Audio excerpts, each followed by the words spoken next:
2014 সালের এপ্রিল মাস। দুই তরুণী ক্রিস ক্রেমার্স আর লিজান ফ্রুন পানামাতে যায় কয়েক সপ্তাহের ট্রিপে। দুজনই নেদারল্যান্ডস থেকে গিয়েছিল। তাদের প্ল্যান ছিল নতুন জায়গা ঘোরা, লোকাল কালচার দেখা আর কিছুদিন ভলান্টিয়ার ওয়ার্ক করা। সব কিছু শুরুতে একদম নর্মাল ছিল।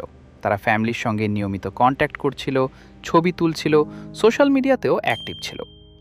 এমনকি ট্রিপের শুরুতে তোলা ছবিগুলো দেখলে মনে হয় দুজন খুব এনজয় করছিল। একদিন সকালে তারা বের হয় নিয়ারবাই পাহাড়ি ট্রেলে হাঁটতে। সাথে ছিল একটি ছোট ব্যাগ, ক্যামেরা, 2টা ফোন আর একটু পানি। প্রথম দিকে ট্রেলে তোলা ছবিগুলো একদম নর্মাল। সূর্যের আলো, হাসি মুখ, পাহাড়ি রাস্তা, সব কিছু ঠিকঠাক। কিন্তু এরপর থেকেই শুরু হয় রহস্য। দুপুরের পর হঠাৎ তাদের ফোন থেকে ইমার্জেন্সি কল করার চেষ্টা শুরু হয়। একবার না, বারবার। কিন্তু জঙ্গলের ভেতরে সিগন্যাল না থাকায় কল কানেক্ট হচ্ছিল না। পরের দিনও একই ঘটনা, তার পরের দিনও। মানে তারা কোথাও আটকে গিয়েছিল, এটা তখন প্রায় নিশ্চিত। ফ্যামিলি কন্ট্যাক্ট না পেয়ে সার্চ শুরু হয়।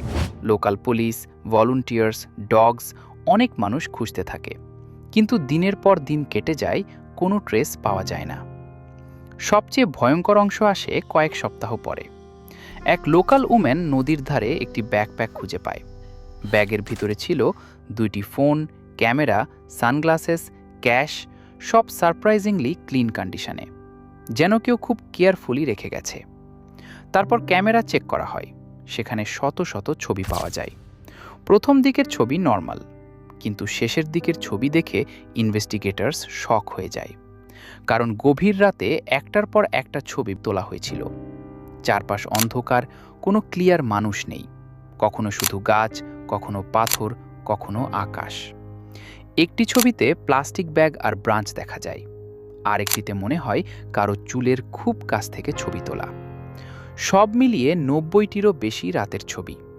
প্রশ্ন হলো, অন্ধকার জঙ্গলে তারা হঠাৎ এত ছবি তুলছিল কেন? কারো অ্যাটেনশন পাওয়ার জন্য, নাকি ভয় পেয়ে ফ্ল্যাশ ব্যবহার করছিল? ফোন ডেটা আরও স্ট্রেঞ্জ ছিল। এক ফোনে রং পিন বারবার দেওয়া হয়েছিল। মানে হয়তো একজন তখন আর পিন জানত না।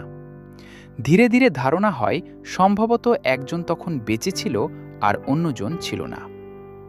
পরে জঙ্গলের বিভিন্ন জায়গা থেকে কিছু বোন ফ্র্যাগমেন্টস পাওয়া যায়, কিছু কাপড়ও পাওয়া যায়। কিন্তু পুরো ঘটনা কখনো ক্লিয়ার হয়নি। তারা কি পথ হারিয়েছিল, নাকি কারো সাথে এনকাউন্টার হয়েছিল? আজও এক্স্যাক্ট অ্যান্সার নেই। সবচেয়ে ডিস্টার্বিং বিষয়, শেষ রাতের সেই ছবিগুলো আজও পুরো এক্সপ্লেন করা যায়নি।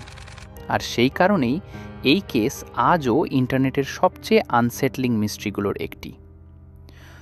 দুই বন্ধু সকালে বের হয়েছিল শুধু একটু হাঁটতে, কিন্তু এরপর কি হয়েছিল সেটা আজও পুরোপুরি অজানা। ভিডিওটা ভালো লাগলে লাইক, কমেন্ট, শেয়ার আর সাবস্ক্রাইব করতে ভুলবে না, কারণ সামনে আরও এমন বাস্তব রহস্য নিয়ে আসছি।